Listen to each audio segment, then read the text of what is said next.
విజయ్ గోపాల్ అనే ఒక advocate public interest litigation తెలంగాణలో షాదీ ముబారక్ మరియు కళ్యాణ లక్ష్మి పథకాలు అనేవి రాజ్యాంగ విరుద్ధం, ప్రభుత్వ ఖజానా నుంచి వేల కోట్ల రూపాయలు ఈ సంక్షేమ పథకాలకు పెట్టడం కరెక్ట్ కాదు అని చెప్పి ప్రజా ప్రయోజనాల వ్యాజ్యం గత నెలలో 8వ తారీఖు నాడు, అంటే జూలై 8వ తారీఖు నాడు ఫైల్ చేశారు. గౌరవ హైకోర్టు నిన్న, అంటే 12 ఆగస్టు నాడు గౌరవ హైకోర్టు ఈ 8 జీవోల మీద ప్రభుత్వం నుండి ఏమాత్రం స్పందన లేదు, ప్రభుత్వం నుంచి ఏమాత్రం కూడా రెస్పాన్స్ దాఖలు కాలేదు అని చెప్పి ఆ 8 జీవోల అమలును నిరవధికంగా ఆపు చేస్తూ ఉత్తర్వులు ఇచ్చింది. నిజంగా చాలా చాలా బాధాకరమైన నిర్ణయం, తీర్పు. కానీ దీనికి ప్రధానమైన కారకులు ఎవరైనా ఉన్నారంటే అది తెలంగాణ ప్రభుత్వం, రేవంత్ రెడ్డి సర్కారు మాత్రమే. కేసీఆర్ గారి ప్రభుత్వంలో 2014లో ఒక చరిత్రాత్మకమైన స్కీమ్ ఏదైనా ఉందంటే అందులో మొదటి వరుసలో ఉండేది ఈ కళ్యాణ లక్ష్మి, షాదీ ముబారక్ పథకాలు. దాని వెనక ఒక లోతైన విశ్లేషణ ఉంది, కష్టాలున్నాయి, కన్నీళ్ళున్నాయి, బాల్యం చితికిపోతుంది. చిన్న పిల్లలుగా ఆడుకోవాల్సిన వయసులో పిల్లలు తల్లులుగా మారుతున్నారన్న ఒక ఆవేదన నుంచి, కేసీఆర్ గారి మస్తిష్కం నుంచి ఉద్భవించింది ఈ కళ్యాణ లక్ష్మి పథకం, షాదీ ముబారక్ పథకం. కేసీఆర్ గారు తెలంగాణ పోరాట సమయంలో గ్రామాన తిరిగినప్పుడు, గ్రామాల్లో బస చేస్తున్నప్పుడు చాలా చోట్ల కూడా పెళ్ళి చేయడానికి డబ్బులు లేవని గిరిజన కుటుంబాలు కానీ, లేకపోతే ఎస్సీ కుటుంబాలు కానీ, బీసీ కుటుంబాలు కానీ, మైనారిటీ కుటుంబాలు కానీ చిన్నతనంలోనే అమ్మాయిలకు పెళ్ళిళ్ళు చేస్తున్నారు, వాళ్ళకు పెళ్ళి ఖర్చులకు కూడా డబ్బులు దొరకడం లేదని తీసుకొచ్చిన స్కీము ఈ కళ్యాణ లక్ష్మి మరియు షాదీ ముబారక్.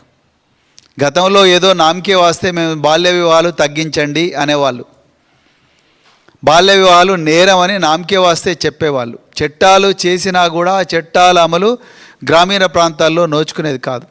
కానీ ఎన్నో సంక్షేమ పథకాలను చూసిన తర్వాత, క్షేత్రస్థాయిలో పరిశీలించిన తర్వాతనే కేసీఆర్ గారు దాన్ని ఈ విధంగా అయితే కాదు, మనం ఇన్సెంటివైజ్ చేద్దాము, అంటే 18 సంవత్సరాలు నిండిన తర్వాత ఒక పారితోషికం ద్వారా ఈ కుటుంబాలను మనం సపోర్ట్ చేస్తే వాళ్ళ పిల్లల పెళ్ళిళ్ళు బాల్యంలో ఆపుతారు అన్న ఒక విప్లవాత్మకమైన ఆలోచన. ఆ ఆలోచన నుంచి వచ్చిందే ఈ కళ్యాణ లక్ష్మి, షాదీ ముబారక్ స్కీమ్. 2 లక్షల రూపాయల కన్నా తక్కువగా వార్షిక ఆదాయం ఉండి అన్నీ ఆధారాలు చూపించిన తర్వాతనే 18 సంవత్సరాలు నిండిన అబ్బాయి అయినా, 21 సంవత్సరాలు నిండిన 18 సంవత్సరాలు నిండిన అమ్మాయి అయినా, 21 సంవత్సరాలు నిండిన అబ్బాయి అయినా వీళ్ళ పెళ్ళికి మరి అన్నీ ఎగ్జామిన్ చేసిన తర్వాతనే ఆధార్ కార్డు కానీ, మ్యారేజ్ వెడ్డింగ్ కార్డు కానీ, అదేవిధంగా బర్త్ సర్టిఫికెట్ కానీ, ఇన్కమ్ సర్టిఫికెట్ ఇవన్నీ వెరిఫై చేసిన తర్వాతనే ఇది అప్రూవ్ అవుతుంది. డైరెక్ట్గా అమ్మాయి అకౌంట్లోకే డబ్బులు పోయే విధంగా direct benefit transfer, DBT scheme ద్వారానే ఇది డైరెక్ట్గా చెక్కు అమ్మాయి అకౌంట్లో పడేటట్టుగానే ఈ పథకాన్ని గౌరవ కేసీఆర్ గారు, తెలంగాణ తొలి ముఖ్యమంత్రి గారు దాన్ని రూపకల్పన చేశారు.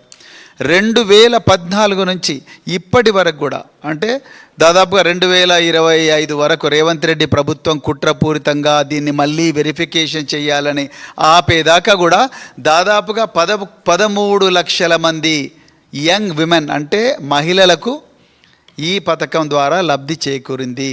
ఎస్సీలు ఉన్నారు, ఎస్టీలు ఉన్నారు, బీసీలు ఉన్నారు, మైనారిటీలు ఉన్నారు, అగ్రవర్ణాల్లో ఉండే పేదలు కూడా ఈ స్కీమ్లో ఉన్నారు. కానీ ఈ ప్రభుత్వం కుట్రపూరితంగా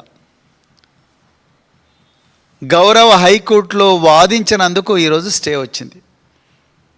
తెలంగాణ ప్రజలకు గుర్తుండాలి, ఇదే కుట్ర ఫీ రీయింబర్స్మెంట్లో కూడా జరిగింది. ఆ విషయానికి నేను తర్వాత వస్తాను.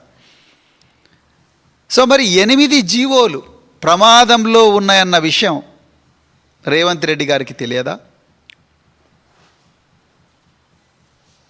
రోజుకు 18 గంటలు నేను రివ్యూ చేస్తున్నాను అని చెప్పి ఆ రివ్యూల కోసమే నేను ఒక ప్రశాంతమైన వాతావరణంలో రివ్యూలు చేయాలని చెప్పి దాదాపుగా 200 కోట్లతోని Marri Chenna Reddy institute of human resource డెవలప్మెంట్లో బోధి అని చెప్పి ఒక కొత్త ఇల్లు కట్టుకొని, బంగళా కట్టుకొని, ఒక సౌధం కట్టుకొని రాత్రి 12 గంటలకు ఎవరికీ తెలియకుండా గృహప్రవేశం చేసి అందులో నేను రోజుకు 18 గంటల రివ్యూ చేస్తున్నా రేవంత్ రెడ్డి గారు, మీకు 13 లక్షల మంది మహిళలు వాళ్లకు ఏ విధంగా అయితే బెనిఫిట్ జరుగుతుందో అది చూసి మీరు కన్ను కుట్టిందా? కేసీఆర్ గారి ఆనవాళ్లను చెరిపేసే కార్యక్రమంలో గురుకులాలను నిర్వీర్యపరిచిండ్రు, మిషన్ భగీరథను నిర్వీర్యపరిచిండ్రు, ఫీ రియంబర్స్మెంట్ స్కీమ్ను నిర్వీర్యపరిచిండ్రు. అదేవిధంగా దాంట్లో భాగంగానే ఇప్పుడు కళ్యాణ లక్ష్మి షాదీ ముబారక్ మీద కూడా మీ కళ్ళు పడ్డాయి. అందుకొరకే ఈ స్కీము పూర్తిగా మళ్ళీ ఈరోజు హైకోర్టులో బ్రేకుల ద్వారా హైకోర్టు బ్రేకులు వేయడంతో ఆగిపోయింది.